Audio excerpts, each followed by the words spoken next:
Isang pharmacist na tumangging nagbenta ng gamot na walang reseta. Oh, anong nangyari? Bawal yan. Ang detalye mula kay Mobile Journal, Merimon Reyes. Kapag tayo'y may sakit, lagi tayong nagpapakonsulta sa mga doktor para sa tamang gamot. Pero pagdating na sa pagbili ng gamot sa butika, nakikinig ba tayo sa ating pharmacist? For my safety, you said if it's RX, kailangan ng prescription? Hindi. RX means prescription. So I need a prescription for that.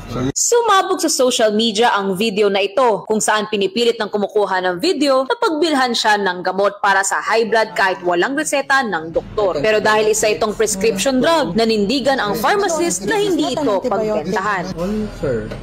So what other pharmacists are giving the prescription? They don't have a license? They are the PA, sir. If they cannot sell it. If we go for the rules, don't argue with us. Just yes or no? Yes or no? Kahit pinipilit, nakipagmatigasan talaga ang pharmacist. Sa ngayon, binura na ng owner ang ipinost na video sa gitna ng negative feedback. Habang ang pharmacist umani ng papuri sa netizens dahil sa ipinakitang pagpapasensya. Marami ring healthcare workers ang sumuporta sa kanya, gaya ni Nurse Toto from Davao. I wouldn't become a licensed nurse or licensed pharmacist just for nothing.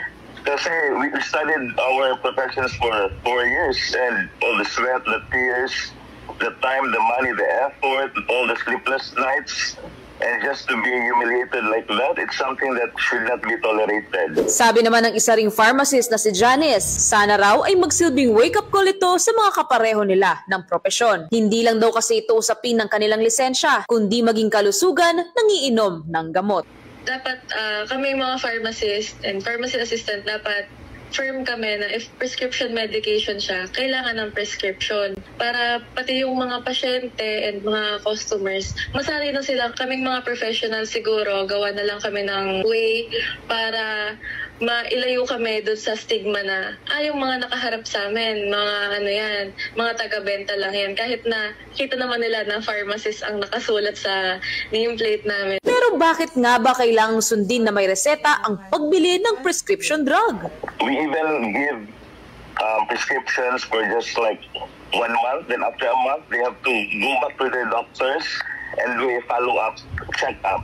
And then from there, they will be given another prescription. Sa hirap kumita ng pera ngayon, kapag sinabing check-up, gastos agad ang naiisip. Pero pwede naman daw makapagpareseta ng gamot ng libre. Usually yan sa mga municipal health office, meron present yung mga doctors natin dyan. Pwede tayo magpa-check up sa kanila kasi nagre-reseta naman sila kung kailangan na kailangan talaga for emergency. Dahil sa paninindigan at professionalism ng pharmacist sa viral video, pinuri siya ng Cebu Pharmacists Association. Hinihikayat din nila ang kapwa pharmacists na gawin din ang nararapat. Sa panahon ngayon, hindi masama ang prioritize ang kalusugan at lakas. Pero tandaan po, makinig at matutong sumunod sa gabay ng mga profesional. Mobile Journal, Merimon Reyes po, hatid ang buka ng balita.